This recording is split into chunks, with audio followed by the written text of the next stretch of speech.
నిరసన చేపడుతుంటే అఖిల భారతీయ విద్యార్థి పరిషత్ కార్యకర్తలు అక్రమంగా అరెస్టు చేయడం జరిగింది. ఒక రాష్ట్ర ప్రభుత్వానికి ఒకటే సవాల్ ఇస్తున్నాం. ఇకనైనా బుద్ధి తెచ్చుకొని వెంటనే 55 జీవోని వెనక్కి తీసుకోకపోతే ఇంతకింత ఉద్యమం ఉధృతం చేస్తామని చెప్పేసి అఖిల భారతీయ విద్యార్థి పరిషత్ నుంచి హెచ్చరిస్తా ఉన్నాం. ఖబర్దార్ రేవంత్ రెడ్డి. హైకోర్టు నిర్మాణానికి 100 ఎకరాలు కేటాయించిన 55 జీవోని రద్దు చేయాలని నిరసన చేపడుతుంటే అఖిల భారతీయ విద్యార్థి పరిషత్ కార్యకర్తలు అక్రమంగా అరెస్టు చేయడం జరిగింది. ఒక రాష్ట్ర ప్రభుత్వానికి ఒకటే సవాల్ ఇస్తున్నాం.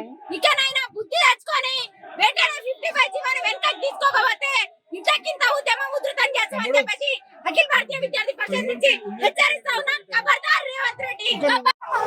హైకోర్టు నిర్మాణానికి 100 ఎకరాలు కేటాయించిన 55 జీవోని రద్దు చేయాలని నిరసన చేపడుతుంటే అఖిల భారతీయ విద్యార్థి పరిషత్ కార్యకర్తలు అక్రమంగా అరెస్టు చేయడం జరిగింది.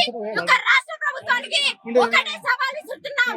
ఇకనైనా బుద్ధి తెచ్చుకొని వెంటనే 55 జీవోని వెనక్కి తీసుకోకపోతే ఇంతకింత ఉద్యమం ఉధృతం చేస్తామని చెప్పేసి అఖిల భారతీయ విద్యార్థి పరిషత్ నుంచి హెచ్చరిస్తా ఉన్నాం. ఖబర్దార్ రేవంత్ రెడ్డి.